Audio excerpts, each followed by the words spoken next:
mano, a parada é o seguinte, o Vasco empata hoje com o São Paulo, tá ruim, mas tá bom, tá ligado? Esse vídeo aqui é só pra quem realmente se interessa, vem comigo aqui. É o seguinte, rapaziada, escalação do Vasco hoje com essa estética de Nordeste, que eu fiquei meio perdido pra entender o que tá acontecendo, mas pra quem não sabe, é porque amanhã parece que é o dia do nordestino, basicamente é isso.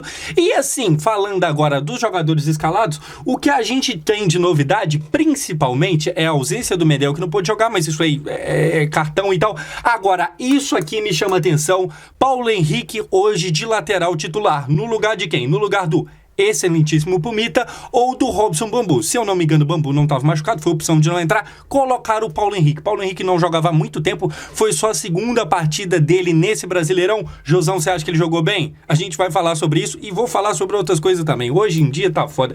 É o seguinte, pessoal, o jogo começa. Aqui os jogadores estão conversando e tal, mas eu vou usar dessa imagem para comentar um pouco sobre o que eu achei do começo do jogo. Ruim, um jogo chato. A gente chega ali em, sei lá, 25, 30 minutos mais ou menos, que nem o Vasco, nem o São Paulo não consegue propor nada. Na verdade, o São Paulo ficou mais com a bola no começo do jogo, e claro que a gente tem que respeitar o São Paulo, porque é um time que acabou de ganhar a Copa do Brasil e tal, mas que por outro lado não tá levando o Brasileirão agora tão a sério. O Brasileirão agora não vale tanto pro São Paulo quanto vale pro Vasco, então era pro Vasco ter um pouquinho mais de vontade, um pouquinho mais, enfim, não foi o que aconteceu. O São Paulo ficava mais com a bola. Pelo menos a gente tem que elogiar que no começo do primeiro tempo, aí nos primeiros 30 minutos, a zaga do Vasco e o meio campo ali e tal conseguiu fechar, que pelo menos São Paulo não chutava. Ficava com a bola, mas era uma posse de bola improdutiva. O primeiro lance que realmente fez parecer que era um jogo de futebol e não uma ópera, que tava chato pra caramba de assistir, o primeiro lance de problema, de perigo, de treta é isso aqui, ó. O Gabriel Peck é derrubado dentro da área e aí houve quem pediu pênalti. Minha opinião, nada. Teve quem falou que sim, teve quem falou que não. Você aí, seja vascaíno ou não, comenta aí o que você acha. Eu acho que assim, tem aqui um trança-pé e tal, só que se você for ver, quando o trança-pé vai começar, o pé que já tá caindo. E tem um impacto em cima. Por outro lado, na mesma hora que eu acho que não é pênalti, tem uma polêmica aqui. No último jogo, o Vasco teve um pênalti contra, aquele lá do Pumita em cima do Marcos Leonardo, que bastou um contato pro juiz apitar. Enfim, eu acho que não foi lá, eu acho que não foi aqui, lá foi marcado, aqui não, enfim, eu acho que não. Comenta aí. Dito isso, rapaziada, se esse aqui não foi marcado, teve este pênalti que foi. Agora, contra o Vasco, Josão, você acha que foi pênalti? Eu queria entender a regra. Eu queria que você pensasse o seguinte aqui comigo. A bola é claramente, bate na mão do Léo Pelé, isso aí não tem dúvida, e claramente tá dentro da área. Então, é em teoria, claramente pênalti, certo? Tem algumas coisas que a gente tem que levar em consideração. Primeiramente, respondendo a minha própria pergunta, teoricamente sim, teoricamente, claramente pênalti. Só que assim, toda bola que bate na mão de zagueiro dentro da área é pênalti, porque em outros momentos deste mesmo Brasileirão, não foi assim que aconteceu. Eu acho que aqui, tipo assim, primeiro que tem a desculpa que o Léo Pelé tá com a mão pra baixo, o braço pra baixo, só que também não tá tão junto ao corpo assim. Mas por que eu tô falando isso tudo? Por que eu tô perguntando se toda mão dentro da área é pênalti ou não? Porque neste mesmo Brasileirão, primeiro a gente tem aqui o lance, ó, pra quem não viu e tal, o passe do Ramos claramente bateu, mas neste mesmo Brasileirão que teve esse pênalti marcado com a mão pra baixo, não teve este pênalti marcado com o braço, com a mão, com tudo pra cima. Aqui o Grêmio, naquele jogo que foi um jogaço contra o Corinthians, não teve o benefício de poder cobrar um pênalti que, assim, pra mim, escancaradamente erraram a arbitragem naquele dia. Aqui o Yuri tá com a mão pra cima e tal. No jogo de hoje do Vasco, o Pelé tá com a mão pra baixo. Enfim, eu acho que aqui é pênalti e aqui também era. Eu tô só deixando aqui pra pontuar como, mais uma vez, mais um negócio aí que prova que a arbitragem no Brasil é ruim, é sem critério, e nesse caso não quer dizer que ele errou contra o Vasco, quer dizer que errou contra o Grêmio, tá ligado? Eu acho que, assim, não tem muito o que brigar com a imagem, dava até pra entender caso o juiz não marcasse, porque a mão tá pra baixo, mas assim, eu acho que é forçar demais, eu acho que é pênalti sim, eu não sei se o Ramos fez de propósito ou não de chutar a bola ali, porque tem um cara passando aqui, enfim, pênalti marcado, a bola vai ser cobrada pelo Rato, o Wellington Rato, ele bate uma defesa do Léo Jardim, que já já a gente fala, e no rebote ainda mais impressionante, campo limpo, é só fazer, chuta pra fora de forma impressionante. Primeiro, rapaziada, vamos falar aqui do Léo Jardim.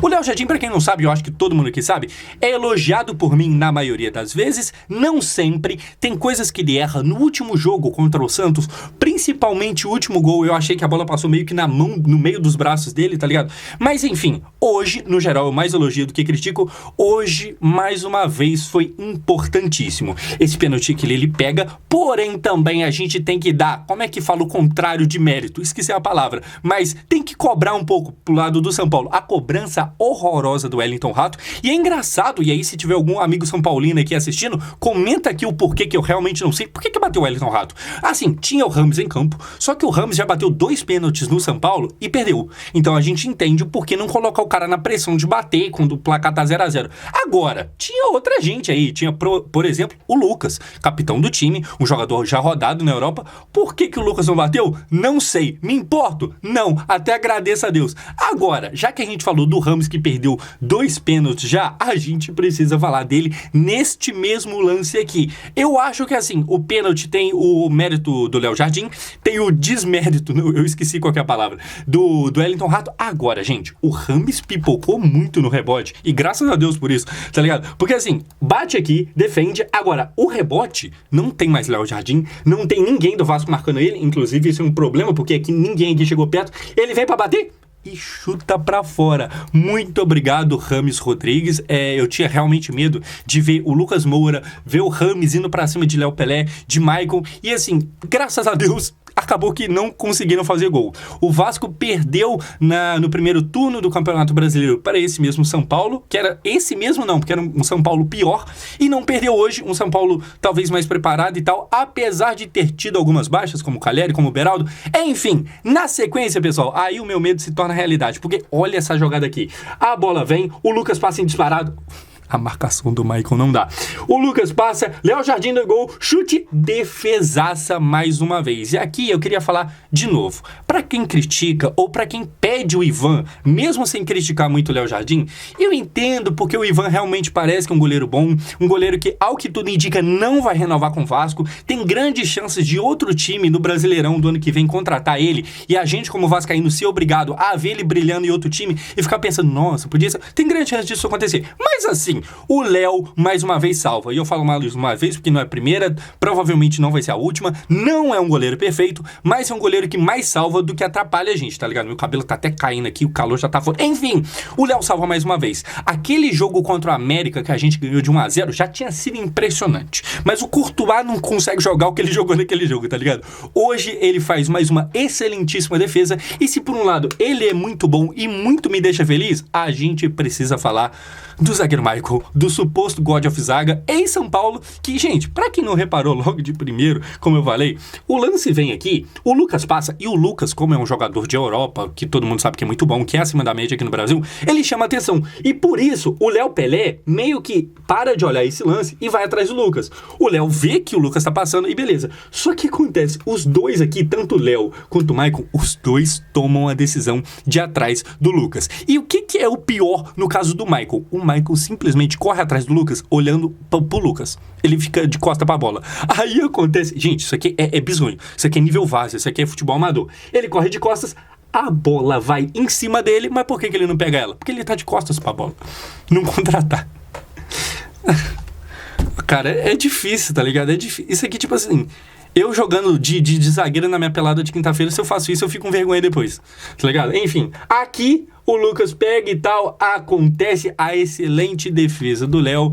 Graças ao Léo, a gente não perdeu esse jogo já no primeiro tempo. E graças ao Maicon, eu vou ter um derrame qualquer dia. Coisas que são importantes de eu dizer aqui, rapaziada. O Vasco tinha cometido pênalti e acabou que não sofreu gol. Mas é impressionante como esse time gosta de tomar gol no final do primeiro tempo, né? Acontece que hoje, por um milagre do divino, não aconteceu. Mas assim, o que o Vasco queria tomar gol no final do primeiro tempo, é impressionante. Enfim, dito isso, o jogo vai para o intervalo, 0-0. O São Paulo teve muito mais perto do gol do que o Vasco. Um primeiro tempo horroroso, principalmente do setor defensivo, desconsiderando o goleiro, os zagueiros e os laterais. E aqui, depois de muito tempo, eu tenho que voltar e dar uma pausa aqui para falar dele. Quem tá aqui até agora, no jogo de 0-0, provavelmente é vascaíno. Ou então curte muito meus vídeos, muito obrigado. Mas enfim...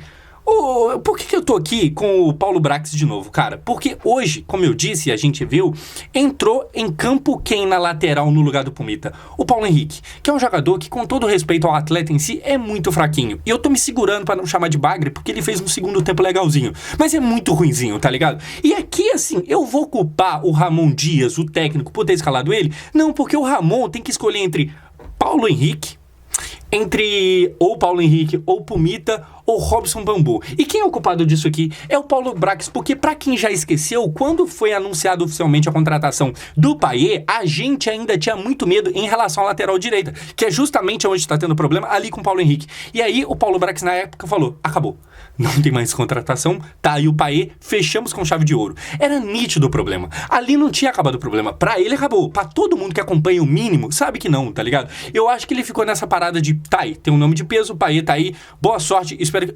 Tá ruim. Era nítido. O problema da lateral direita do Vasco não começou no jogo de hoje. Não começou ontem, não começou semana passada. Gente, enfim.